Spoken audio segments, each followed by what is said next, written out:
the library clerk and nursery person from RCS Community Library. This is going to be just a little visual on composting to go along with the tutorial that I wrote and will be posted on our website at the library, just so you get to see what it can look like if you decide to go ahead and try and do your own compost. First of all, I'm going to show you what's in my bin that I've been starting for this season so far. So in here we've got grass clippings from this week. There's some fresh vegetable material that I've thrown in there, and then down in here there's just some leftovers that I'm going to turn in with this fresh material. Most important thing is you want to have some turning going on to add air, and you want to have water to keep the moisture in there and keep your microbes happy.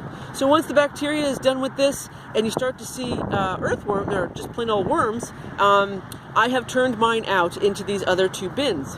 So over here is one of those bins, and you can see it looks like dirt with, eggshells. But this I would screen just to get out some of the bigger pieces, but I would not hesitate to turn this into my garden soil when I do my vegetables this year. So this is perfect.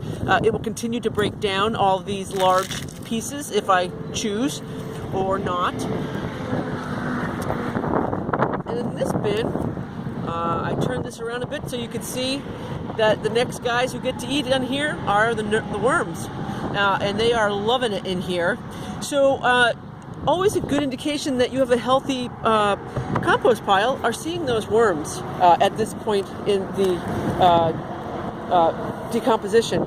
And this is a bin, just a bin. You can see it's made from just stakes. I've got a pallet at the bottom, and this is where I put things just like grass clippings and sometimes leaves in the fall.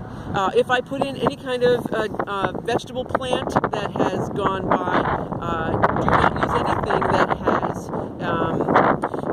has disease, nothing with blight or mold or mildew, because those spores can overwinter.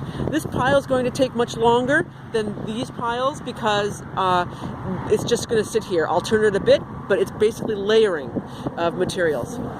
And then over here is a perfect example of what you're going to have someday if you let those piles really sit and do what they do. This is soil. This is a compost that is turned into really good medium to grow in. You can tell that it's the real deal because there's a leftover shell. So this is your final product. I couldn't be happier. And going forward, feel free to give me write to our info@rcscommunitylibrary.org if you have any questions. Otherwise, happy composting.